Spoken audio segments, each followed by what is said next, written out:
tout cas, merci beaucoup, Marie. Bah, écoutez, je vous en prie. Et puis surtout, bravo. Notre prochaine invitée s'appelle Mathilde, mais son nom de scène est Miss Glitter Painkiller, littéralement tueuse de souffrance. Elle imite les houleuses stripteaseuses des années 50. Elle s'exhibe en talons hauts, en soutien-gorge sur mesure, la bouche soulignée de rouge sang. Pour réhabiliter l'image de la pin-up, c'est une séductrice avec de l'humour. De sa passion, elle en a fait son métier. Regardez, nous l'avons suivie.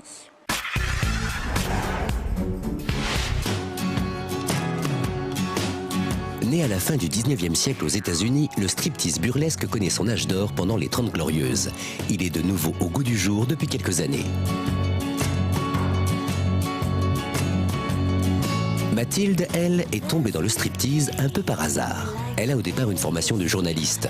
Il y a 5 ans, elle fait l'interview d'une artiste burlesque dans un magazine spécialisé.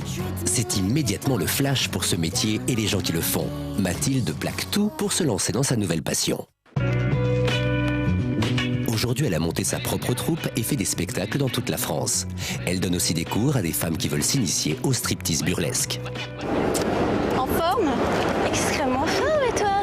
Ouais, bien. Aujourd'hui, avec son associé, elle part à Lyon pour effectuer une représentation. Cette jeune femme a trouvé l'épanouissement en se déshabillant.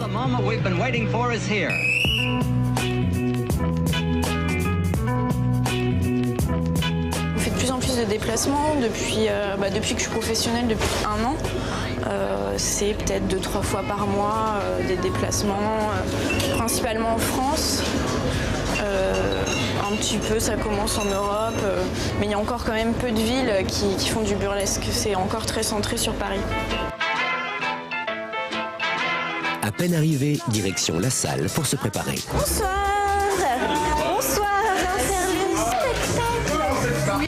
Dans le burlesque, les costumes, les accessoires, le maquillage, bref, tous les petits détails sont travaillés avec soin pour la réussite du numéro. Même le nom a son importance. Mon pseudo, donc Miss Glitter. Glitter, c'est les paillettes en anglais. Et moi, à la base, je suis fan des groupes anglais fin 70, des groupes de glam ou même David Bowie, donc voilà, période paillettes. Et des princesses.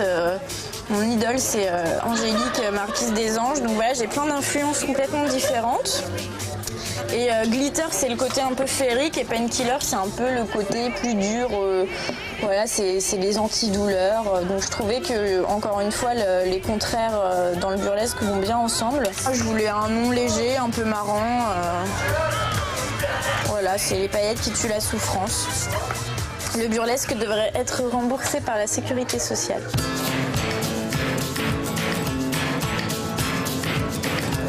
Je pense que c'est une vision de l'effeuillage qui est autre, qui est peut-être plus féministe. Peut-être, je sais pas, je m'avance, mais je pense que ça touche beaucoup plus les femmes. On n'a plus peur de se montrer du coup dans ce genre de soirée, on n'a plus peur de paraître féminine. Dans ce genre de soirée, il y a plus de filles parce qu'on a toutes envie d'être comme elles. Pourquoi pas repartir avec des petits accessoires pour pimenter, et puis je ferai des petits spectacles à mon chéri. Plus à ajouter. Bienvenue à la soirée Burlescorama. Dans les spectacles de burlesque, certes, les femmes se déshabillent, mais c'est avant tout des séductrices avec de l'humour. Des sketchs pour divertir avec un esthétisme agréable. Voilà le but que s'est fixé Mathilde. I'm just a baby in this business of love. I'm a mover, a shaker, like Mackinac. I can take your last dollar with the throw of a dice. Ça va, ça s'est bien passé. Vous êtes contente de ce spectacle? Oui, je suis contente. Je me suis amusée, en fait, c'est ça la façon de mesurer. Je vais pas dire ouais, j'ai tout déchiré, mais voilà, je me suis amusée. J'ai un petit peu improvisé. Bonjour. Bienvenue chez moi, je vous en prie, entrez. Même si Miss Glitter se déshabille le soir, dans la journée, elle redevient Mathilde. Tout dans sa vie au quotidien rappelle le burlesque. Ça, c'est le Velvet Hammer, donc c'est la troupe qui a relancé, le burlesque dans les années 90 aux États-Unis. Pour moi, c'est des filles qui sont libres, C'est des filles cool pour moi, des filles rock'n'roll, voilà, qui font ce qu'elles veulent de leur vie. C'est Keaton Deville, donc c'est mon idole dans le burlesque. On est devenues copines. En fait, je l'ai fait venir à Paris quand j'ai organisé ma première soirée. C'est une rockstar, quoi. Quand elle arrive sur scène, on est subjugué. Elle est vraiment incroyable. Elle a plus de 40 ans, elle a 3 enfants et voilà, elle s'éclate dans sa vie. Ce que j'aime dans ce métier, en fait, c'est la liberté que ça me procure, donc sur scène ou dans la vie, et aussi tout le côté girly, les costumes, le maquillage, le côté humain, parce que je rencontre beaucoup de monde. En fait, les qualités pour faire du burlesque, c'est déjà d'être tenace, parce que c'est quand même pas évident de percer, de tourner. Et ensuite, au final, il faut pas vraiment de qualité, parce que tout le monde, avec un peu de personnalité, peut faire du burlesque. Venez, je vais vous montrer mes accessoires. Alors là, on est dans un de mes placards d'accessoires, en fait. Donc c'est le mieux rangé. Le strip burlesque, c'est vraiment caricaturé à fond. Donc moi, j'adore les princesses. Donc voilà, moi sur scène, je m'éclate à faire la princesse un peu débile. Là, j'ai des bijoux. Il faut vraiment que ça brille, donc c'est que du strass. Donc voilà le genre de petits chapeaux qu'on peut utiliser. Voilà, petite voilette. Bon, ça, c'est pas pour un numéro, je l'ai toujours eu et j'ai jamais pu le jeter. Je me dis que ça me servira peut-être un jour. Paradoxalement, le burlesque a aidé Mathilde à perdre ses complexes. Je pense que toutes les filles sont complexées, même si elles sont minces ou rondes, donc j'en reste pas moins une fille. Et c'est pas parce que je fais du burlesque que je vais me laisser grossir et je veux dire, c'est pas grave. Après, ça fait 5 ans que je fais ça, donc j'ai quand même réussi à apprivoiser mon corps. Et c'est beaucoup plus facile que ça pouvait l'être quand j'ai commencé ou la veille, je faisais la diète. Voilà, maintenant, c'est vrai que j'ai plus de liberté. Mais l'idée, c'est vraiment de s'accepter et il n'y a pas besoin non plus d'être ronde pour faire du burlesque. On peut être mince ou pas. En fait, quand on est sur scène, si ce qu'on fait est bien, on ne voit même plus le corps. En fait, c'est vraiment une globalité, quoi. Cette robe, c'est une robe vintage de promo des années 80. C'est une robe de promo des années 80. Donc ça m'amuse parce que je me dis que peut-être une lycéenne a perdu sa virginité dans cette robe. Et donc moi j'ai customisé, c'est-à-dire j'ai collé des strass, les petites fleurs, voilà. Je peux faire des crises de shopping mais en me disant que c'est pour le travail.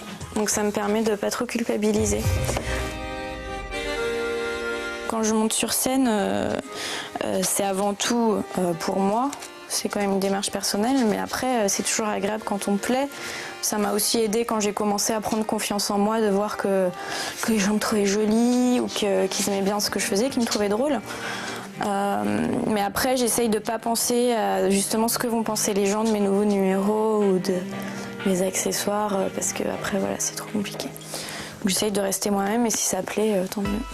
Je donne des cours depuis 1 an et demi. Et on est venu me chercher pour donner les cours, en fait, pour un événement privé. Au début, j'étais très stressée de parler en public, parce que du coup, il n'y a pas les artifices que j'ai sur scène.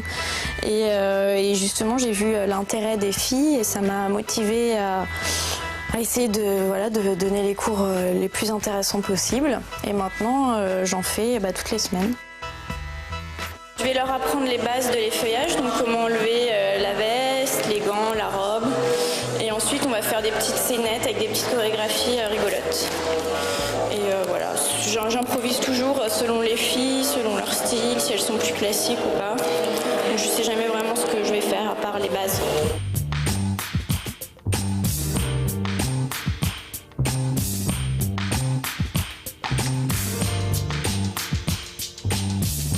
Le soutien-gorge, c'est le clou du spectacle.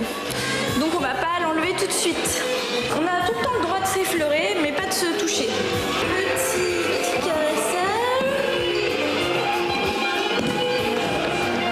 Donc pareil, vous pouvez vous retourner.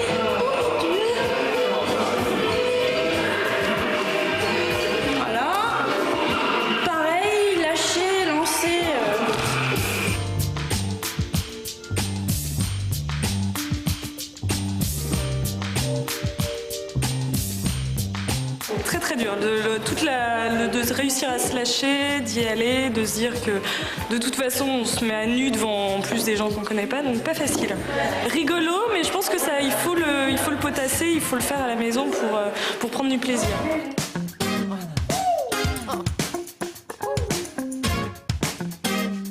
La chorégraphie est importante, mais les costumes et le maquillage font aussi partie de l'artifice. Mathilde, pour cela, organise aussi des cours de maquillage. Le maquillage dans le burlesque, c'est même primordial parce que ça va permettre de rentrer dans la peau du personnage. Ça va permettre aussi de se trouver différente, voire même jolie. Donc ça aide beaucoup à avoir confiance en soi et à incarner le personnage qu'on souhaite incarner. On peut passer un tout petit peu au-dessus pour agrandir l'œil. Sans trop non plus, parce qu'après on voit le sourcil naturel.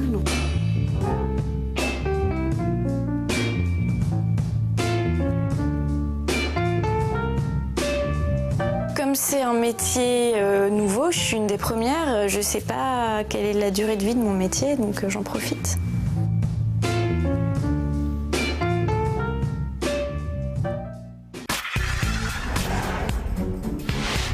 Bienvenue Mathilde. Merci. Vous avez 27 ans, vous habitez Paris, mais ce n'est pas votre métier d'origine. C'est quoi votre métier d'origine? Je suis journaliste à la base. J'étais journaliste. Est-ce que vous avez hésité quand vous avez décidé d'arrêter votre carrière de journaliste? Vous avez hésité à faire en sorte que ce striptease burlesque devienne votre métier? Non, j'ai pas du tout hésité. Je suis une fonceuse, donc j'ai foncé. C'est vrai que c'était un peu difficile. Moi, je voulais vraiment vulgariser le mouvement, qu'il soit connu du plus grand nombre et que justement on arrête un peu de parler tout le temps de Dita Von Teese, qui est très jolie mais qui n'est pas très fun. Quel regard ont les hommes sur les stripteaseuses burlesques? Je pense que les hommes ont un peu peur de nous. Parce qu'on s'assume, on est assez exubérante, on est bien dans notre peau. Du coup, voilà, les petits jeunes, ils ont peur, ils nous regardent au loin.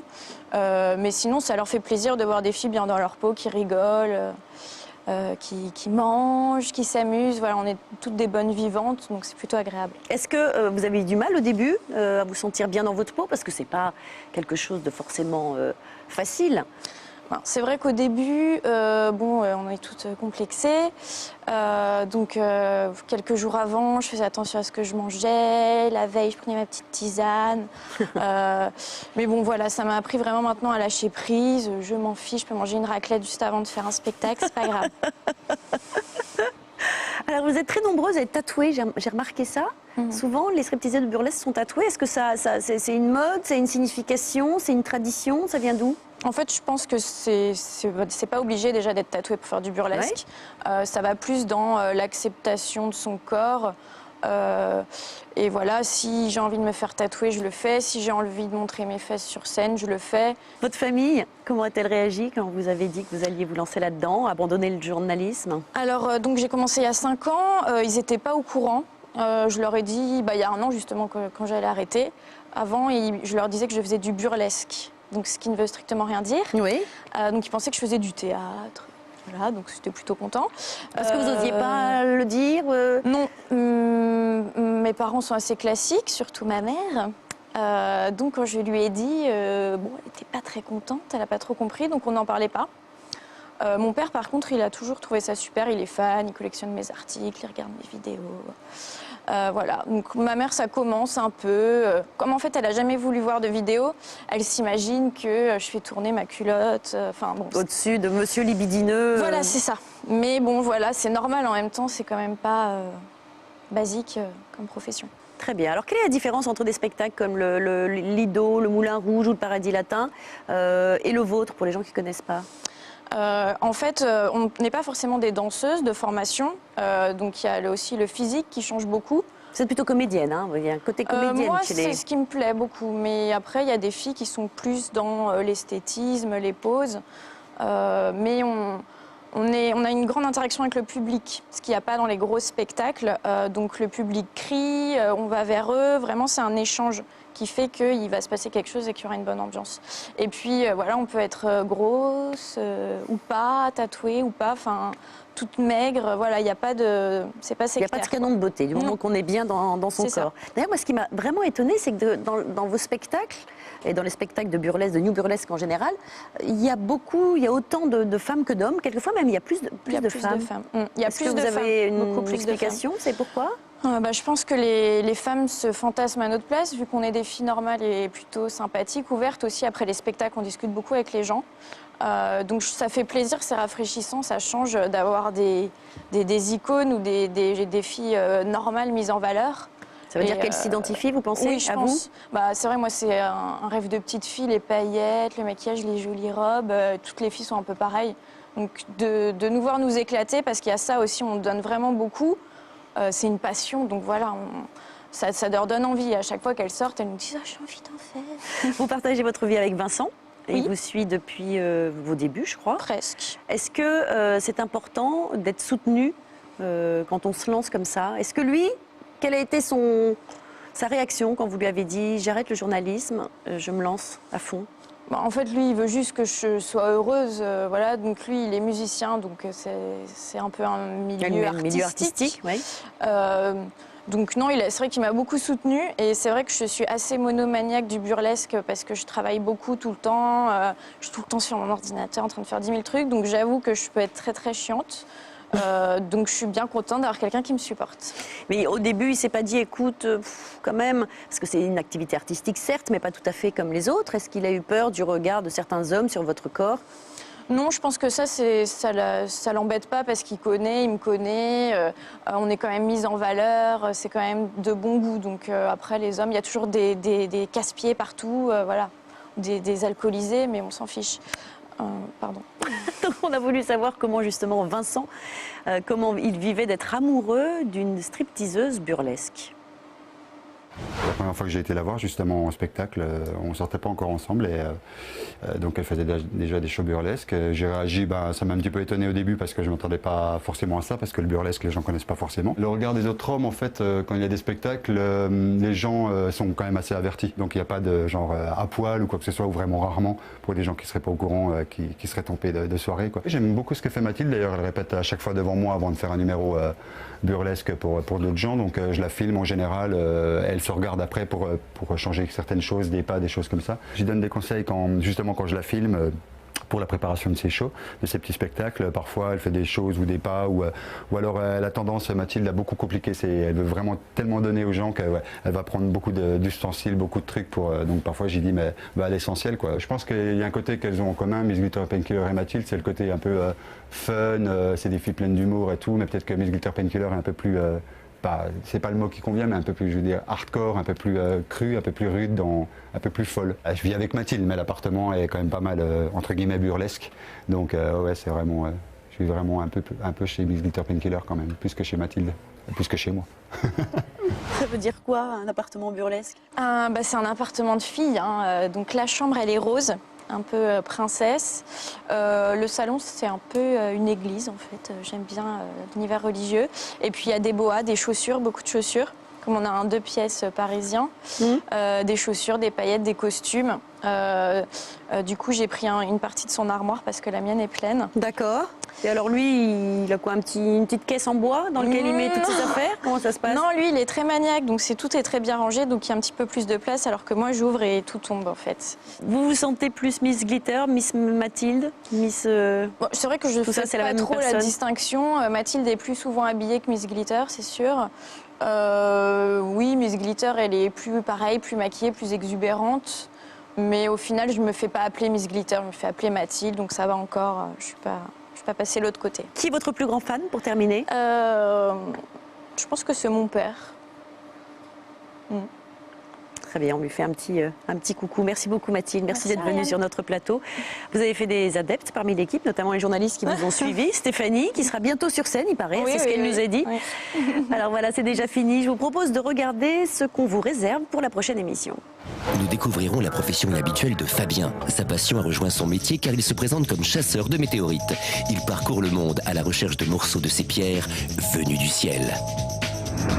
Quand ses petits camarades de classe rêvaient de devenir pompiers,